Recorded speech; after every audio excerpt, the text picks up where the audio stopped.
말씀은 그 민수기 25장과 31절 발람과 미디안 이야기입니다. 아멘. 민수기 25장은 어떤 내용인가 하면은 쉽게 말하면 미모 여인 사건이에요. 네. 그래서 미디안 여자와 모함 여자를 한 번에 단축해서 미모 여인 사건. 네. 그래서 미모 여인 사건으로 인해서 이스라엘이 몇 명이나 죽었죠? 2만 4천 명이 죽은 사건이에요. 그래서 그 사건의 계기는 뭐냐면은 아까 미모 여인 사건. 다른 말로 하게 되면은 부올 사건입니다. 바알 부올 사건이에요. 여기에 보니까 민수기 25장 한번 3절을 한번 볼까요? 네. 민수기 25장 3절 말씀을 보니까 이스라엘이 무엇에 가담한지라 이런 얘기가 나옵니다. 민수기 25장 3절 같이 한번 읽어보겠습니다. 이스라엘이 시작. 이스라엘이 바알볼에 가담한지라 여호와께서 이스라엘에게 진노하시니라. 아멘. 바알부올에 가담했다고 그랬어요. 바알부올의 뜻이 뭐냐면은 부올 지역에서 그 바알을 섬기는 사건이에요. 그래서 다시 한번 부올 지역에서 부올이라고 하는 지역이 있어요. 그곳에서 바알을 섬겼다라는 거예요. 그 사건이 바알 부올 사건입니다. 3절 말씀에 보니까 그래서 바알 부올에 가담한지라 그랬어요. 그래서 5절을 읽어보니까 어떻게 됐을까요? 그 결과 시작. 모세가 이스라엘 백성만들에게 이르되 너희는 각각 바알 부올에 가담한 사람을 죽이라 하니라. 아멘. 엄청나게 끔찍하고 무거운 사건입니다. 그래서 바알 부올에 가담하면 될까요? 안 될까요? 안 돼요. 절대로 안 되는 것이죠. 안 돼요. 이스라엘은 모압과 미디안 여자들, 그 미디안과 그 모압 여자들과 음행하고 그들의 신 바알 부올을 섬겼다라는 겁니다. 일찍 이런 종교의식 속에는 뭐가 있는가 하면은 성적인 관계가 들어가게 되면은 여기에 우상이 결부돼요. 그러면은 원래는 그 하나 되는 관계가 부부간에 하나가 돼야 되는 것이잖아요. 그리고 하나님과 우리와의 하나됨이 돼야 되는데 딴 남자와 바람 피웠다라고 하면 이게 우상이 되는 거예요. 영적으로 봤을 때 이게 우상이 되는 겁니다. 이유는 뭐냐? 남이기 때문에. 항상 그 우리와 하나가 돼야 되는데 남과 하나가 되다 보니까 이게 우상이 된 거예요.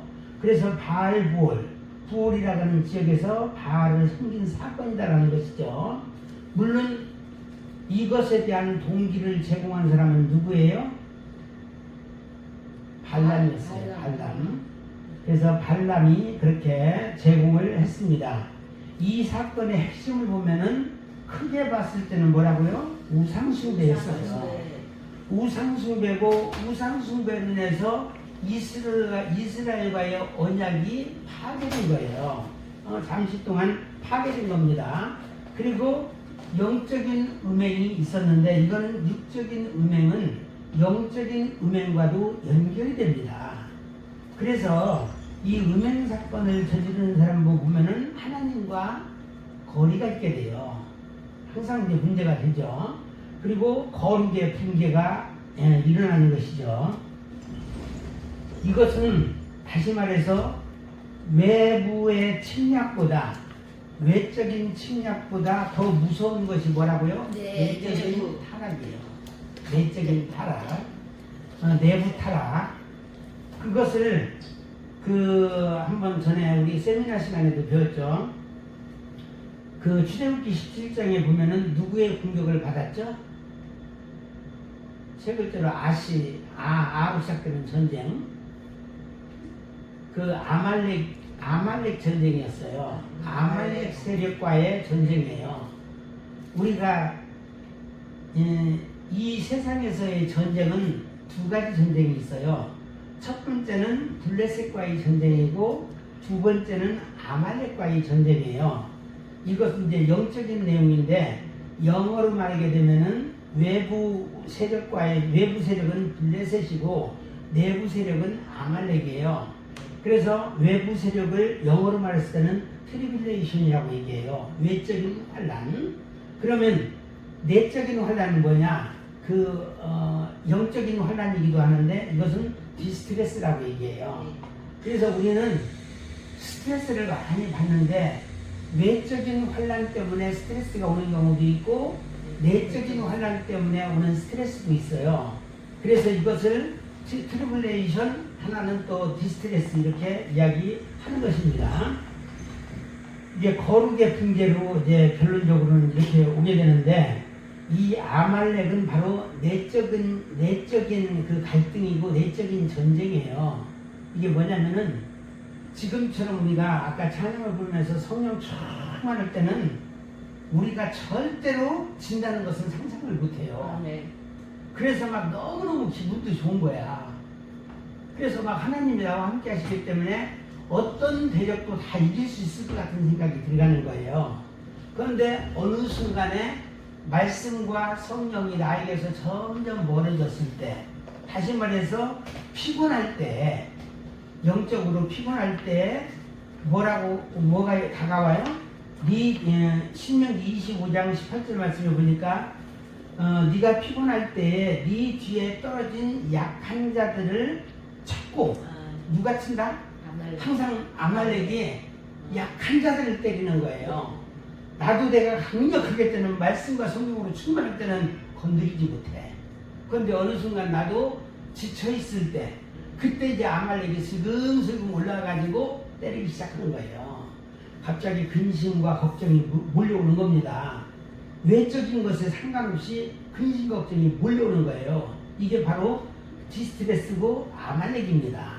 그래서 그 하나님을 두려워하지 않아요. 이런 것들이 막 그냥 악한 자들이 왔을 때는 하나님이 별로 겁나지 않았다. 어느 순간에는 또 보면 우리가 성령 충만할 때는 하나님이 두려운 존재로 생각하거든요. 그런데 에휴 내 멋대로 골장 가보겠다는 식으로 어느 순간에 뭐에 딱 빠지게 되면은 하나님도 없고 뭐도 없어요. 그냥 현재가 좋은 거예요. 이렇게 빠지는 거죠. 아까 내적인 우상이 바로 그런 겁니다. 작은 두 번째 보니까 발람의 꾀에 대해서 나옵니다. 민수기 31장 내용은 미디안과 발람을 심판하는 내용이 나와요. 다시 말해서 25장에서 이스라엘 백성이 몇 명이나 죽었다고요? 9절 말씀을 보니까 영으로 죽은 자가 24,000명이라고 했어요. 그런데 이스라엘만 죽으면 안 되잖아요. 이것에 대한 보복을 하시는 거예요. 누가? 하나님께서 보복을 하시는데 이제 바로 이제 그 심판을 하는 겁니다. 여호와께 범죄한 그 배후 세력을 우리 하나님께서는 반드시 처단하는 거예요. 그래서 31장으로 넘어가서 보니까 바알볼 사건에서 여호와께 범죄하였느니라 이 말이 나옵니다. 31장 6절 말씀에 보니까 6절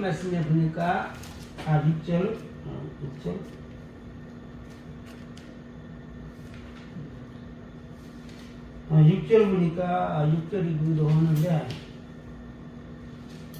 돌아가라 6절 전쟁에 보내매 그렇게 얘기를 하는데 사실 이것은 이제 앞에 범죄한 것 때문에 이제 이렇게 하는 겁니다. 6절의 내용은 여기서 발람은 이스라엘에게 직접적인 저주를 했을까요? 안 했을까요? 발람은 안 했어요. 발람은 이스라엘에게 직접적인 저주는 하지 않았어요. 문제는 직접적인 저주를 하지 않았지만 이스라엘이 넘어지게 하는데 이 동기부여를 제공했던 거예요. 어떻게 하면 이스라엘이 멸망할 것이다 라는 것은 이것에 대한 전략을 구사해가지고 발락에게 알려줬던 인물이 발람이었습니다. 직접적인 저주를 하지 못한 이유는 하나님이 막으셨기 때문에 그래요.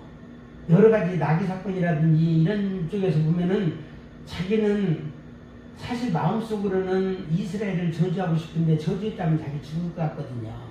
그래서 함부로 못했던 겁니다. 하나님이 막으셨기 때문에. 그러자 발람은 발락에게 다른 방법을 제안한 거예요. 이것이 민수기 25장 내용이에요.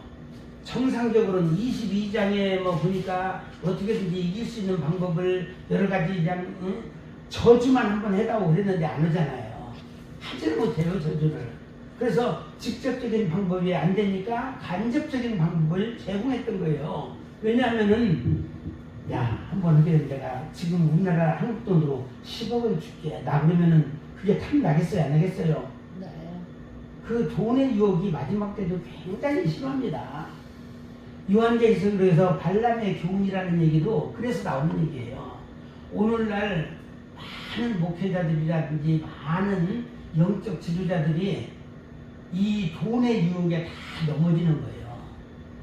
돈 없는 우리들은 누가 돈 준다고 제한도 안 하지만 대형교회 정도 되면은 돈의 유혹이 굉장히 많습니다. 여기에 굴하지 말아야 되는데 많은 사람들이 여기에 굴복을 하다 보니까 거의 이제 그 하나님의 백성들을 팔아먹기도 하고 죄에 아주 빠뜨리는 이 발람처럼 이런 일을 행하는 자들이 많아요. 이것을 요한계시록에서는 뭐라고 말했어요? 발람의 교훈이라고 얘기하는 겁니다. 그래서 이제 요 내용을 봤었고 보니까 미디안 여자들을 보내라 이런 얘기를 합니다. 미디안 여자들 그리고 또 모압의 여인들도 보내라 이렇게 얘기를 해요. 그리고 거기서 이스라엘 남자들과 음행하게 하라 이런 얘기를 합니다. 그리고 우상제사에 참여하는 거예요. 왜냐하면 우상의 음식을 먹게 된단 말이에요. 그럼 우상이 그 속에 들어오는 겁니다. 결국 하나님과의 언약이 파기되는 이런 불상사가 일어나게 됩니다. 이것이 무슨 사건이라고요? 바알 부월 사건이다 라는 겁니다. 여기에서 보면은 전에 한번 제가 사람의 씨와 짐승의 씨에 대해서 한번 말씀드린 적이 있었잖아요. 여기에서 무엇을 보냐면은 와치오바라는 게 있어요. 하나님께서 다 살펴보고 계신다는 거죠. 우리가 죄 짓는 현장들, 주의 종들, 특별히 무슨 일을 하고 있는지 똑똑히 보고 있다는 거예요. 다윗은 은밀하게 혼자 옥상에 가서 이상한 짓을 하려고 했지만 하나님에 의해서 들통나가지고 결국 나단 선지자에게 의해서 폭로가 되었단 말이에요. 하나님의 종들이 무슨 짓을 하고 있는지 다 보고 있는 거예요. 특별히 오늘 본문에서는 발람에 대해서 와치오바 하고 있다는 거예요. 다 살펴보고 있다는 거죠. 그래서 잘하고 있는 사람에게는 사람의 씨를 뿌리게 되고 이거 도저히 안 되겠는데 하는 사람에게는 짐승의 씨를 뿌린다고 했는데 오늘 이 발람에게는 짐승의 씨가 뿌려진 거예요. 하나님께서 한 번에 뿌리질 않아요. 몇 차례 경고의 메시지를 보내요. 이거 너 위험하다. 경계를 넘으면 안 된다. 안 된다. 계속 얘기하는데 그럼에도 불구하고 경계를 넘어버리니까 이제는 짐승의 씨가 뿌려지게 되고 걷잡을 수 없는 이런 죄를 짓게 된 것입니다. 여기서 발람의 뜻이 뭐냐면 탐식가, 백성을 멸망시키는 자 이런 뜻이에요. 발람의 뜻은 왜 미디안에 대한 심판이 내려졌을까요? 민수기 31장 전쟁의 특징이 있는데 사실 그 미디안에 대해서 모든 남자들을 죽이고 뭐 자식을 이렇게 하는 것에 의해서는 영토 확장이 목적이 아니에요. 여호와의 전쟁은 이 세상 자체가 하나님의 땅이기 때문에 땅을 확장하려고 하는 것이 없어요. 또 전도를 하기 위한 것도 아니에요. 다만 여기서 민족 말살 목적도 아니라고 그랬죠. 문제는 언약 공동체를 타락시킨 사건에 대한 심판이에요. 언약 공동, 저나 여러분도 언약 공동체 안에 들어왔습니까? 그렇지 않습니까? 네, 들어와 있어요. 그러니까 만약에 저나 여러분을 누군가가 파괴하려고 하다 보면은 하나님께서 심판하신다는 거죠. 하나님께서 건드리신다는 거죠. 이런 때에는 심판 성격이 강한 겁니다. 하나님은 배후 세력, 근본 원인을 캐물으셔요. 그러니까 우리가 사실을 죄지었다 하더라도 우리를 죄짓게 만든 세력은 누구예요? 마귀잖아요. 마귀에 대한 심판이고, 우리는 하나님 우리가 실수했어요, 마귀의 꼬임에 넘어졌어요 라고 얘기하면 하나님께서 우리를 죄 용서해 주시는 거예요. 그렇지만 마귀에 대한 것은 용서가 없어요. 다만 사람 중에서는 죄가 용서가 안 되는 사람이 있어. 성령 회방죄라든지 또 뭐죠? 고범죄. 고의적으로 범죄한 죄에 대한 것은 용서가 없어요. 왜냐하면은 내가 사탄이고 사탄이 나인 경우예요. 그래서 사탄이 내 속에 딱 들어와가지고 자리 잡았을 때는 하나의 짐승으로 보고 있는 거예요.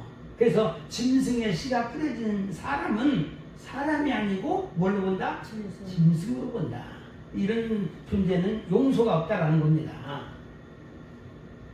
그래서 이스라엘을 영적으로 무너뜨린 배후를 심판하시는 구조가 민수기 31장 내용이고, 여기에서 왜 남자들을 죽였을까요?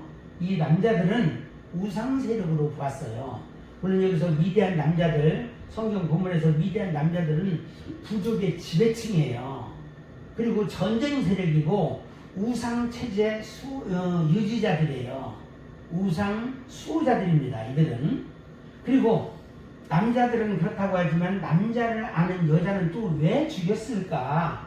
이것에 대한 퀘스천 마크를 우리가 알 수가 있는데, 이 부분이 가장 충격적인 장면이기도 합니다. 조금 이제 왈가왈가 세상 도덕으로는 조금 이제 어떤 뭐더라 이런 얘기거리가 되는 사건이에요. 왜 힘없는 여자들을 죽였을까? 이것을 얘기하는데, 이것은 영적으로 우리가 이해를 해야 돼요. 17절 말씀에 보니까 17절 31장 17절입니다.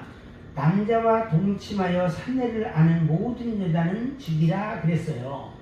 다시 말해서 원래 이 여자들은 신부될 자들이었었는데, 신부의 이 길을 버리고 우상과 한 짝이 돼버린 거예요. 그러니까 신부가 아니라 이 마귀의 신부가 돼버린 거죠. 이 마귀의 신부가 될 자를 하나의 남자하고 동일하게 본 거예요. 이 남자는 마귀죠. 동일하게 본 겁니다. 그래서 이 마귀와 바람피웠고 마귀와 한 몸이 되었기 때문에 죽일 수밖에 없다는 거죠. 짐승으로 간주한 겁니다. 여기서 실제 여기 본문에서는 여자이지만 우리가 생각하는 여자는 남자 여자를 불문하고 우상과 한 몸이 된 모든 사람을 여자로 본 겁니다. 여기서 단순한 여성이라는 이유가 아니고 부활 사건과 직접 연결된 대상으로 간주되었다라는 겁니다. 부활 사건, 이게 굉장히 무서운 거잖아요. 부활에서 바알을 숨겼다. 이거 굉장히 무서운 사건입니다. 내가 있는 지역에서 내가 바알을 섬겼다라는 겁니다. 이게 우상을 섬겼다는 얘기. 그래서 이것은 겉으로는 음행인데, 이건 육적 음행 플러스 영적 음행 다 포함이 되고, 우상숭배 의식을 거행했죠. 그냥 한 게 아니라. 왜냐면은 그 정상적으로 이들과 그냥 성적인 쾌락을 누리고 그러지 않잖아요. 이 이상한 종교의식을 행하면서, 이게 바로 또 우상숭배예요. 그리고 유혹행위 등에 참여했던 집단이기 때문에 이런 여자도 다 죽이라 얘기한 겁니다. 일찍이 보면은 그 종교의식 속에는 여사제들이 있어요. 이게 신화가 되었던 뭐가 되었던 여사제들이 있거든요. 전체를 주관하는 여자인데 여자가 사제야. 그런데 실제 보면은 우리가 소설 속이나 영화 속이나 드라마 속이나 보면 이 여사제가 섹스도 하고 뭐 하고 막 별 의식을 다 한단 말이에요. 이게 우상의 아주 이제 우상 덩어리인 거예요. 그러니까 우상 덩어리 이렇게 보고 있는 것이고, 따라서 하나님은 이스라엘을 무너뜨린 영적 오염을 제거하는 심판으로 다루신 거예요. 그래서 민수기 31장 미디안을 전부 진멸하는 거예요. 왕과 그 곳에 있는 모든 남자들을 다 진멸하는 그 의식이 민수기 31장인 것입니다. 영적 오염을 제거하는 수단으로 이야기하고 있는 겁니다. 그런데 마지막으로 처녀들은 왜 살려주었을까라는 얘기예요. 18절 말씀에 보니까 남자를 알지 못하는 여자들과 또 여자아이들도 마찬가지예요. 너희를 위하여 살려두라 얘기한 겁니다. 이것은 이들은 바알부올과 직접 연관되지 않은 자들로 본 거예요.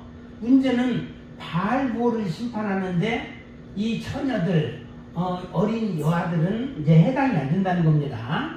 현대적 관점에서는 매우 어려운 부분이며 윤리적 긴장이 커요. 왜냐하면 여기에서 보면 죽느냐 사느냐가 달려있잖아요. 누구는 죽이고 누구는 살리고 좀 윤리적 긴장이 큽니다. 성경은 이것을 이상적인 평화 방향으로, 이상적인 방향이 뭐예요? 평화잖아요. 평화 방향으로 제시하지 않고 고대 언약의 특별 심판으로 본다. 이게 무엇을 얘기하는가 하면 오늘날은 이런 경우에 어떻게 하죠? 평화를 얘기하죠. 또 평화를 얘기합니다. 이 평화의 기준도 오늘날 세상에서는 자기에게 이득이 되었을 때 평화 협상을 하는 거예요. 이득이 안 되면 그냥 다 잔인하게 죽여버려요. 그러니까 이게 세상적인 도덕 윤리하고는 또 차원이 틀린 것이죠. 하나님께서는 어떤 잣대로 판단하신다고요? 윤리 도덕이 아니고 공의로 판단하신다라는 겁니다. 공의.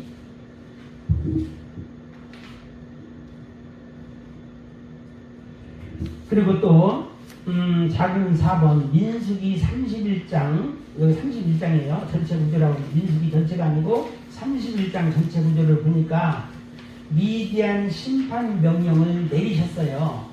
왜냐하면 여기에 보니까 2절 말씀에 뭐라고 말했죠? 이스라엘 자손의 원수를 미디안에게 갚으라 이야기했어요. 갚으라. 하나님의 명령이 떨어진 겁니다. 하나님은 부올 사건에 대한 보복을 명령하신 겁니다. 특징은 거룩전쟁이죠. 그냥 전쟁이 아니라 거룩전쟁입니다. 그리고 이 거룩전쟁에는 누가 동행해요? 제사장이 동행합니다. 그리고 나팔이 신호 나팔도 또 사용하게 됩니다. 그래서 하나님의 나팔을 또 의미하는 것이죠. 단순한 군사력에 의한 전쟁이 아니고 하나님의 전쟁 구조다. 이것을 다른 말로는 여호와의 전쟁이다 라고 얘기합니다.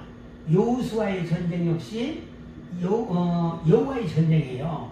여호수아가 나가서 싸우고 있지만 실질적으로는 누가 싸우는 거예요? 여호와께서 싸우시는 거예요. 이 땅에서 우리가 나가서 싸우는 전쟁도 여호와의 전쟁이 되어야지 내가 나가서 싸우려고 하다가는 죽습니다. 요즘에 온 나라가 좀 시끄러워요. 시끄러웠지만 이것도 우리는 여호와의 전쟁이 되게끔 해야 돼요. 우리 힘으로 하게 되면은 이제 과거 중국 같은 경우에 천안문 사건처럼 다 죽을 수도 있어요. 그러니까 여호와의 전쟁이 되도록 우리는 기도를 해야 돼요. 그래서 여호와의 전쟁이 뭐예요? 이상한 전쟁이죠.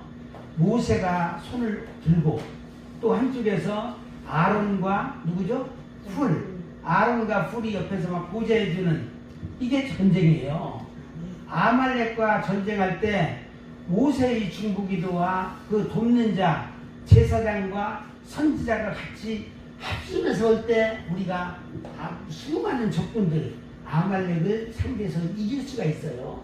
그렇기 때문에 이것을 그 에무나의 전쟁, 에무나가 믿음이죠. 믿음의 전쟁이고 여호와의 전쟁이라는 거예요. 그리고 각 지파에서 1만 명씩 1만 2천 명을 출전시킵니다. 뭐 실제 여기 미디안은 얼마나 많아요? 뭐 한 10만 명 이상이 될 텐데 뭐 11만인가 하여튼 10만 명 이상이 되는데 12,000명 가지고 싸우는 거예요. 실질적으로 우리가 육적인 싸움을 한다고 했을 때는 12,000명 가지고 이길 수 있어요? 없어요? 못 이기죠. 여호와께서 하시는 전쟁이기 때문에 수가 문제가 아니에요. 하나님 명령에 순종하느냐 순종하지 않느냐 이걸 따라서 이길 수도 있고 질 수도 있고 이렇게 달려있는 겁니다. 그래서 우리의 전쟁은 항상 여호와의 전쟁이 되어야 된다는 것이고 이때 8절 말씀에 보니까 그 발람이 죽게 됩니다. 하나님께서 그 원수를 결국은 죽음으로 갚아주시는 거예요. 상징적으로 하나님의 백성을 넘어뜨리는 세상 지혜의 최후예요. 세상 영적인 지혜도 굉장히 출중하잖아요. 이 발람이. 그렇지만 그 최후를 우리 하나님께서 보여주시는 거예요. 이렇게 했다가는 너희들 이렇게 된다. 이걸 보여주신 겁니다. 최후를 보여주는 결말. 그런데 여기에서 보니까 갑자기 모세가 분노하는 장면이 나와요. 모세는 왜 분노했을까요? 뭐냐면은 군인들이 여자들을 살려온 거예요. 다시 말해서 이걸 하나님의 말씀보다는 무엇을 생각했어요? 윤리 도덕을 생각한 거예요. 그래서 우리가 전쟁할 때 하나님의 명령이 공이거든요. 세상 윤리로 우리가 판단하면 안 돼요. 에이, 여자들까지 우리가 어떻게 죽일 수가 있어? 라고 얘기하면서 살려왔던 거예요. 그래서 모세는 분노했던 겁니다. 하나님의 명령대로 순종을 해야 되는데 자기 생각대로 하니까 분노했던 거예요. 이 여자들 때문에 이스라엘이 무너졌는데 왜 살려놨느냐 이 얘기하는 겁니다. 그리고 분노한 거예요. 이스라엘이 24,000명씩이나 남자들이 죽었는데 이 여자들 때문에 죽었는데 왜 살려왔느냐라고 얘기하는 겁니다. 다시 말해서 모세의 문제의 본질은 군사적인 위협이 아니고 영적 타락이었다라는 거예요. 그래서 우상의 나라의 여인들과 관계했다, 성관계 이런 것들은 우상 덩어리와 하나 되었다라는 것과 똑같아요. 영적 타락은 죽음이다. 이것을 보여주고 있는 겁니다. 이후에는 무엇이 나와요? 이후에는 전부 다 끝내고 나서 정결의식이 있습니다. 전쟁 이후에는 사람도 정결하게 되고, 그러니까 죽을 사람은 죽는 거예요. 이게 정결이에요. 물건도 정결하게 되고, 물건도 정결하게 된 거예요. 금속도 여기서 금은 동철 이런 것 있잖아요. 이것도 불 속에 집어 넣는 거예요. 정결의식을 치르는 겁니다. 사람이나 물건이나 모든 금속도 정결의식을 치르게 됩니다. 이는 거룩전쟁 후에도 인간은 어떻게 된다? 오염될 수 있다라는 뜻입니다. 승리보다 중요한 것은 뭐다? 거룩회복이다. 거룩회복이다라는 거죠. 우리는 이기기만 하면 되잖아요. 전도만 해보면 되잖아요. 이게 아니에요. 실제 그거보다 더 중요한 것은 거룩회복이 있어야 돼요. 우리 속에. 거룩회복. 그리고 작은 5번째, 신약적 핵심과 신약과의 연결에 대해서 살펴봅니다. 민수기 31장 내용을 또 핵심적인 내용을 다시 한번 살펴보면 하여튼 얘기 계속 리바이벌 합니다. 하나님의 백성을 무너뜨리는 가장 큰 점은 뭐라고요? 영적 타락이라고 했어요. 영적 타락. 이스라엘은 칼의 은혜에 의해 무너지기보다는 음행과 우상숭배로 무너진다. 그래서 주의 종들은 이게 굉장히 조심해야 돼요. 또 영적인 지도자는 이거 음행과 우상숭배 진짜 조심해야 됩니다. 그래서 심판도 그 자리에 집중이 되는 거예요. 사실 영적인 문제가 우리 속에 영적인 문제가 얼마나 중요한지 말할 수가 없거든요. 예를 들어서 영적인 것이 뭔가 잘못되었다라고 생각할 때 우리의 몸도 아플 수가 있어요. 오장육부가 아프고 근심 걱정이 떠나지가 않을 수 있어요. 어제 이제 평상시 이제 집으로 가다가 집사람이 어디 교회로 왔었거든요. 그런데 잠자고 일어났는데 온몸이 아프다는 거예요. 힘들 수가, 허리도 아프고 막 머리 어디 아프다는 거예요. 보니까 무언가에 한 대 운동 맞은 것 같은 느낌이 들더라고요. 세상 세력에 이 악한 저기에 그냥 싸대기 맞은 것처럼 막 그냥 그러더라고요. 너무 불안하고 근심 걱정이 막 힘을 내는 거예요. 그래서 마음을 좀 편안하게 해주고 또 이제 저 밥도 먹고 저기 하면서 밖으로 나가서 차도 마시고 그러다 갑자기 하나님께서 주시는 그 마음이 있더라고요. 조격을 하는데 좀 갔다 와야 되겠다는 마음이 오더라고요. 조격이라고 아시나요? 그래서 그거 이제 하는데 한 30분에 10,000원인가 그래요. 그래가지고 그쪽을 찾아봤더니 어디 한 군데 있더라고요. 그래서 이제 거기를 갔다 오고 그래서 계속 오고 가면서 또 이야기 나누고 그랬는데 저녁 때쯤 되니까 갑자기 굉장히 정신이 좀 맑아졌다고 얘기해요.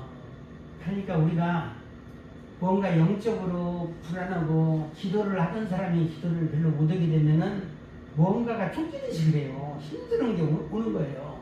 그러니까 막 평상시에 안 그렇든 막 허리도 아프고 막 여러 가지 아픈 거야. 그냥 발도 아프고 막 이럴 정도로. 그러니까 저 같은 경우는 하나님의 인도하심 따라 그 아내를 편안하게 해주고 그렇게 했더니만 이제 나중에 괜찮다고 얘기하니까 저도 마음이 좋더라고요.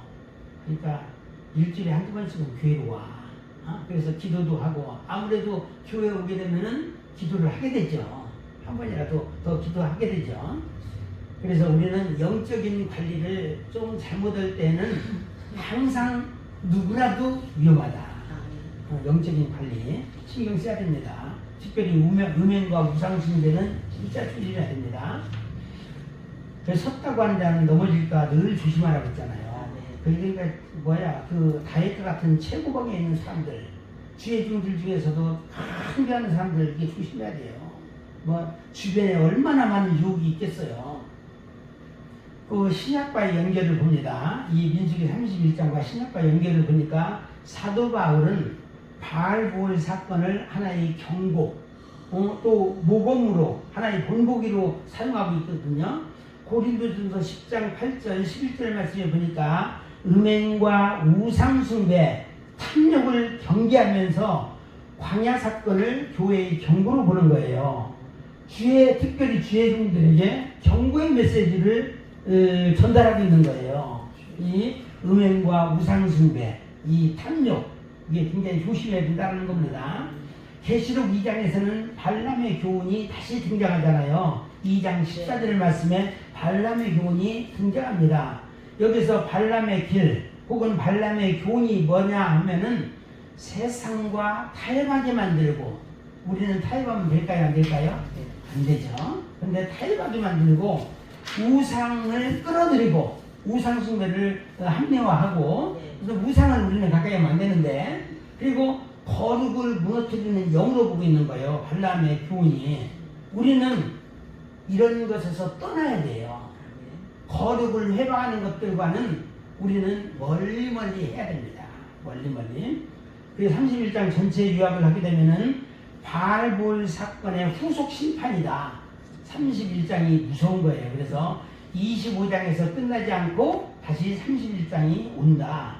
이 25장이 당한 사건이라고 하면은 31장은 하나님께서 그것에 대한 배후 세력을 심판한 사건입니다. 그리고 또 발람의 꾀에 대한 하나님의 응답은 한 채 오차도 없다. 이런 발람을 하나님께서 내버려두지 않으셨다라는 겁니다. 또 거룩 공동체에 대한 거룩 공동체의 정결, 사람도 정결하게, 물건도 정결하게, 금속도 다시 정결하게 하셨다. 그리고 또 영적 타락을 완전히 제거하셨다.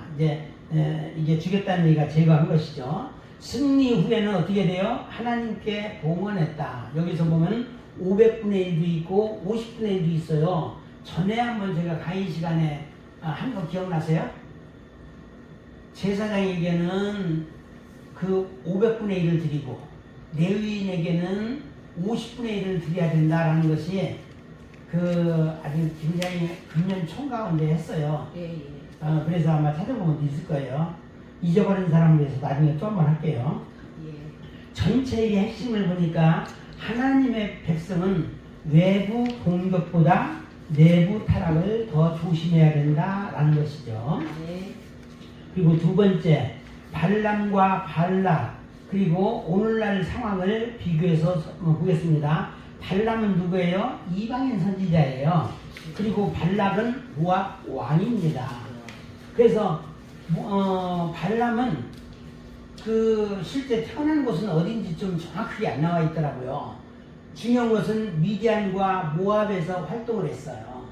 그러니까 아마 자기가 실질적으로 유브라데스 강 갈대아우로 이쪽 지역에서 출생했다고 이제 이제 성서학자들의 주장이 있는데 실제 활동은 모압과 미디안에서 활동하면서 그 관리로 활동을 한 걸로 봅니다. 이방 선지자이면서 발락 이야기의 서론을 보니까 발람과 발락 이야기는 단순한 고대 사건이 아니다라는 거예요.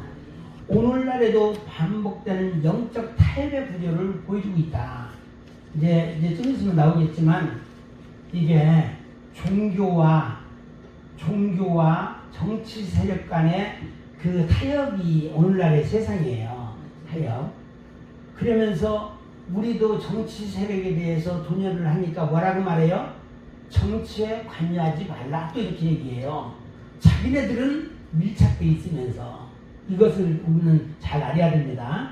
특히 민수기 22에서 25장 그리고 31장 요한계시록 2장 전부 발람과 결부시켜서 나오는 내용들입니다. 핵심은 하나님의 백성을 무너뜨릴 수가 없으면 타협하게 만들어서 내부에서 스스로 무너지게 하자. 이것이 그들의 계략입니다. 누구의 계략이다?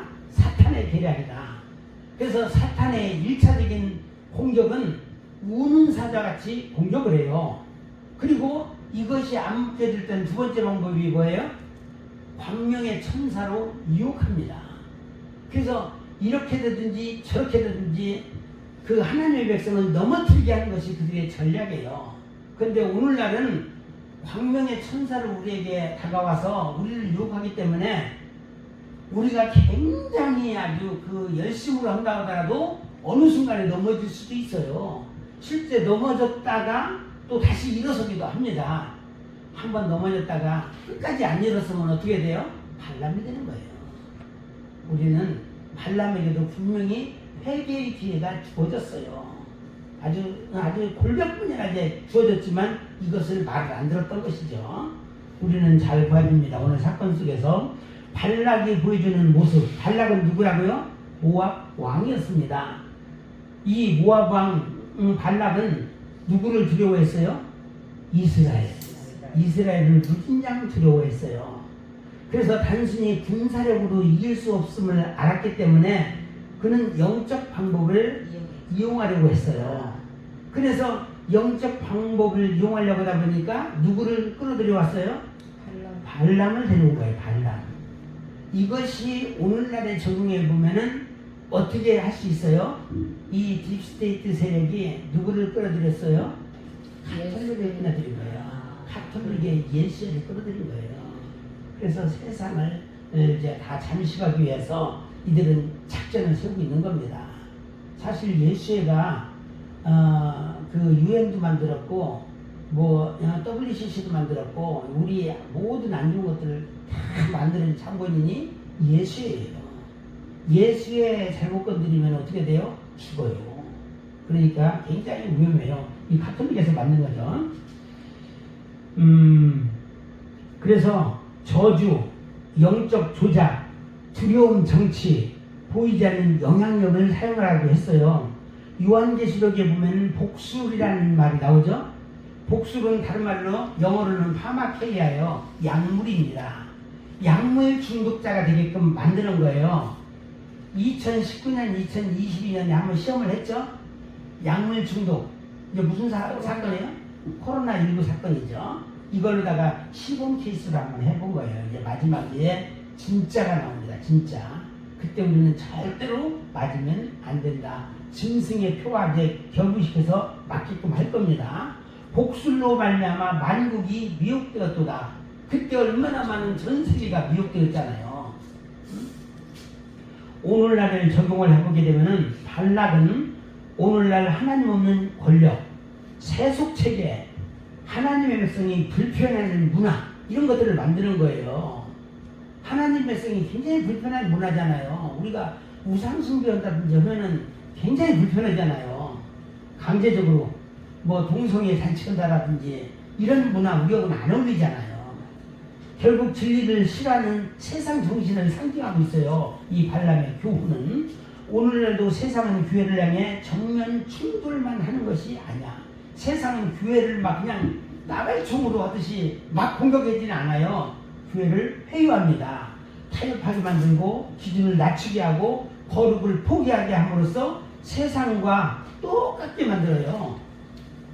그러니까 사사시대 같은 경우에도 마지막에는 어떻게 세상과 똑같아지게 만들어버리는 거예요. 이게 마귀의 전략이라는 것이죠. 발람이 보여주는 위험이 있어요. 발람은 아까 우리가 발락에 대해서 살펴봤다면 발람은 더 복잡한 인물입니다. 하나님의 음성을 어느 정도 알고 예언도 해. 그리고 진리를 말하기도 해. 그러니까 진짜로 착각해요. 진짜 찬송으로 착각하는 거예요. 그것을 세상에서는 무슨 표현을 써요? 어중간하다라고 해요. 어중간하다. 이 어중간한 종들이 위험해요. 이것도 아니고 저것도 아니고. 심지어 메시아 예언까지 하잖아요. 민수기 24장 17말씀에 보니까 한 별이 야곱에게서 나온다. 메시아가 이 이스라엘에서 메시아가 나온다는 예언까지 해요. 굉장하잖아요. 진짜 종처럼 보이잖아요. 그러나 결국 망해요. 이유가 뭐라고요? 진리를 알면서도 탐욕을 버리지 못했기 때문에. 종말은 돈으로 무너뜨리는 거예요. 얼마나 이게 만몬신이라고 했잖아요. 돈으로 무너뜨리는 세력들. 우리는 여기에 당하면 안 됩니다. 절대적으로. 그리고 발람의 핵심적인 죄가 뭐냐면은 돈사랑이에요. 돈을 무진장 좋아했어. 그래, 불의의 삭슬 사랑했다. 불의의 삭슬로 해가지고 죽은 사람 또 있죠.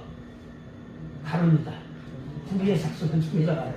돈을 너무 좋아하면 이렇게 해. 그리고 다시 말해서 영적 은사와 돈을 연계시킨 거예요. 은사 받은 사람이 또 헌금해야 복을 받습니다. 그래서 강제 협박식으로 하는 사람도 있어. 그런데 누구는 그냥 가서 공짜로 기도해주고 그러는데 어떤 사람은 헌금 봉투가 없으면 기도 안 해주는 사람도 있는가 봐요. 그래서 그거는 안 되는 것이죠. 그리고 타협. 겉으로는 하나님 말씀을 말하지만 속으로는 세상 이익을 추구하는 자들 많죠. 그리고 우회 전략. 이스라엘 스스로 무너지게 하라는 그 꾀를 쓴다는 거예요. 즉 음행, 우상숭배, 쾌락, 혼합주의 이런 전략인 것이에요. 오늘날 발람의 영은 뭐예요? 매우 강력하게 존재해요. 오늘날도 신앙의 상업화. 그래서 사실 교회에서는 웬만하면은 장사하지 말라고 그러잖아요. 근데 상업화 현상이 많아요. 그리고 영성의 상품화. 이제 무슨 말인지 이해되죠? 영성을 상품화시켜서 이제 돈벌이 수단으로. 그리고 헌금 중심으로 조작을 만들어버리고 은사를 자기 영광으로 바꾸는 사람들도 있다라는 겁니다. 그런가 하면 세상과 타협하는 신앙. 죄를 죄라고 하지 못해. 어제 그저께인가요? 동성애 이제 영국에서 오신 선교사님이 있었는데 그분은 이제 동성애라는 말을 함부로 했다가 큰일 난대요. 그래서 이제 그 동성애 잘못한 3년 징역 살기도 그런데요. 그러니까 죄를 죄라고 말을 못해. 오늘날도 이제 앞으로는 어떤 세상이 될지 모르겠지만은 이제 부정투표라는 말을 했다가는 이제 감옥 가는 세상이야. 잘못하면 이제 무슨 조심해야 돼요. 우리가 이제 앞으로 말씀보다는 분위기에 편성하는 경우 많죠. 그리고 복음을 세상 기준에 맞추는 거. 그러니까 우리가 찬양하고 기쁨을 막 하다 보면은 이게 완전히 이건 뭔지 이게 저건지 뭔지 된장인지 뭔지 모를 정도로 거기에 흠뻑하면 안 된다는 거죠. 항상 중심을 찾아야 된다는 겁니다. 그리고 음행과 우상숭배의 결합, 이건 결합이 되는 경우가 많습니다. 바알볼 사건처럼 쾌락, 물질주의, 성공주의, 자기 중심성, 이것이 하나님보다 높아지는 거예요. 그러다 보니까 순간적으로 거기에 도취되다 보니까 하나님도 무시하는 경향이 있어요. 이것을 성경에서는 우상숭배로 여긴다라는 겁니다. 그러니까 우리는 비슷한 예배를 드리면 안 돼요. 영과 신령과 진정의 예배를 드려야지 신령 비슷한 예배를 드리면 위험해요. 뭔지 알죠? 가끔가다 보면 신령한 것처럼 보이는데 신령 비슷한 예배가 있어요. 왜 하나님은 발람을 즉시 막지 않으셨을까? 여러분 경고하셨어요. 나귀 사건, 천사의 칼, 반복되는 경고의 말씀 뭐죠? 회개의 기회를 준 거예요. 회개의 기회. 이것은 우리에게도 동일해요. 아멘. 우리가 잘못했을 때 기회를 주시는 겁니다. 하나님은 멸망시키는 것도 원치 않아요. 근본적으로 돌아오는 걸 원하셔요. 결국 자기 욕망을 선택한 자가 누구예요? 발람입니다. 탐욕을 선택했던 것이죠. 하나님은 반복적으로 말씀하셔도 마음은 탐욕에 사로잡힐 수가 있음을 성경이 보여주고 있다라는 겁니다. 좀 빨리 하겠어요. 신약에서의 발람에 대한 신약에서의 묘사를 보니까 계시록 2장 14절 말씀에 뭐라고 말했어요? 발람의 교훈 얘기하면서 타협하게 만드는 영이다 라는 거예요. 타협하게 만드는 영. 유다서 1장에 보니까 발람의 어그러진 길이라고 얘기하고 있어요. 이건 뭐죠? 어그러진 길이 뭐예요? 탐욕의 길이에요. 탐욕적인 목회자 되면 안 돼요. 우리는 돈 사랑을 버렸기 때문에 목회자가 된 건데, 목회자가 되어서도 또 돈 사랑하면 어떻게 돼? 도루묵이 되는 거예요. 도루묵. 그리고 베드로후서 2장에 보니까 불의의 삭, 이제 영적인 탐욕이죠. 불법적인 몫을 챙겼다라는 겁니다. 그리고 발람과 발락의 계랑, 둘은 함께 움직여요. 종말때에도 똑같습니다. 발락은 세상 권력이에요. 황제권입니다. 로마의 황제권. 그 다음에 발람은 타협한 영성이에요. 교회 권력이거든요. 이것을 다른 말로 교황권이라고 얘기해요. 지금 가톨릭은 황제권과 교황권 두 개를 다 갖기를 원해요. 그래서 가톨릭이 원하는 세상은 샤를마누 황제가 있었잖아요. AD 800년. 그런 세상이 오기를 바라고 있어요. 그렇지만 트럼프에 의해서 서탄하게 지금 무너지고 있죠. 그래서 이것의 것은 예언에도 나와 있어요. 창세기 3장 5절 말씀. 선악각을 먹으면 어떻게 된다고요? 하나님같이 되리라. 이게 결국 하나님같이 되리라의 꿈을 이루려고 하는 거예요. 악한 습격들.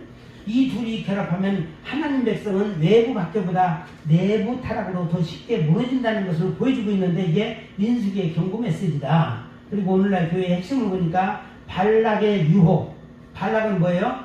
야, 너무 그렇게 고지시켜주지 말고 세상과 섞여서 살아라. 세상과 하나 되라. 전도하려면 술 한잔 짝 이런 것도 해라. 그래야 교회가 부흥되지 않겠느냐. 이런 부흥은 하나님이 원치 않습니다. 그리고 거룩을 내려놓으라. 포용성, 융통성, 이건 아닌 것이죠. 그리고 발람의 유혹은 뭐냐면 하나님도 붙잡고 세상 이익도 챙기자라는 거예요. 이런 사람, 양다리 신앙인이 무지하게 많죠. 결국은 망합니다.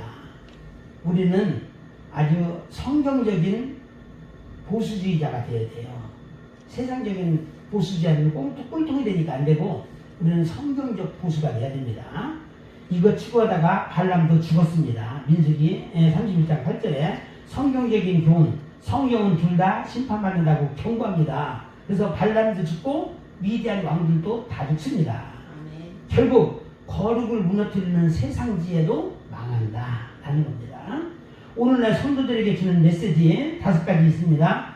단순히 세상을 멀리하라는 게 아니에요. 우리는 세상 속에서 살고 있는 것이지 세상과 원수관계로 지내라, 이건 아니라는 겁니다. 진리를 세상과 타협하지 말라는 거예요. 아멘. 그리고 그리고 영성과 돈을 바꾸지 말라. 그리고 세상적 성공 때문에 거룩을 포기하지 말라. 이 얘기입니다. 그 다음에 외부 공격보다 내부 타락을 더 경계하라. 이것이 오늘 민수기 31장의 핵심이라는 사실을 기억하시고 일단 여기까지 하고 마치도록 하겠습니다.